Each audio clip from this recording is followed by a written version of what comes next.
The legendary actor Gene Hackman and his wife, Betsy, were found dead in their Santa Fe home, and the circumstances surrounding their deaths are nothing short of heartbreaking.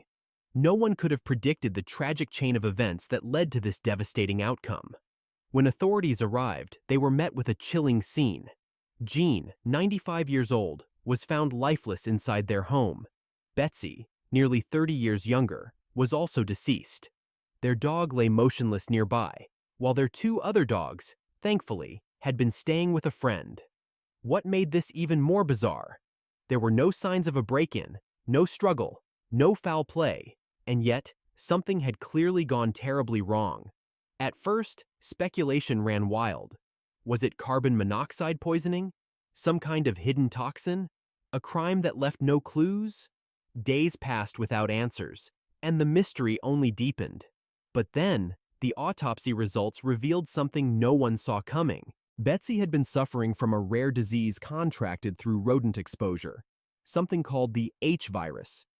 It's so uncommon that even many doctors aren't familiar with it, but in severe cases, it can be deadly. And for Betsy, it was. Now, here's where things take an even more devastating turn. When she passed away, Gene was left alone. At 95 years old, he was already in a vulnerable state. What many people didn't know was that he had advanced Alzheimer's. He wasn't just grieving his wife, he was completely unable to care for himself. Within a week, Gene was gone too. Not from starvation or dehydration, as some feared, but from a cardiac event. His heart simply gave out. A man who had played some of the toughest roles in Hollywood, who had captivated audiences for decades, had met an ending that no one could have expected. And the heartbreak didn't stop there. Their dog, trapped in a crate with no one to care for it, also lost its life, most likely from dehydration and starvation. It was a tragic domino effect, one loss leading to another and another, until an entire household was gone. But here's the part that's truly haunting. This could have been prevented. This is something that happens more often than people realize. When one person is the sole caregiver in a home, especially for someone elderly or in declining health, there is no safety net if that caregiver falls ill. It creates a dangerous situation where everything can collapse in an instant. And let's be clear, this is not about blaming Betsy or Gene. This is about raising awareness. Because the truth is, caregivers need care too. No one can do it all alone. If someone had been checking in on them regularly, if there had been a friend, a neighbor, or a family member making sure they were okay, this might have had a very different ending. A simple phone call, a scheduled visit, a weekly check-in, something as small as that could have saved their lives. And if you're listening to this, thinking, well, I don't have anyone to check in on me, I urge you to reconsider. Do you have a neighbor you see regularly?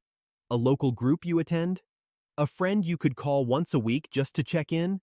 Because no matter how independent we think we are, the reality is, we all need a support system.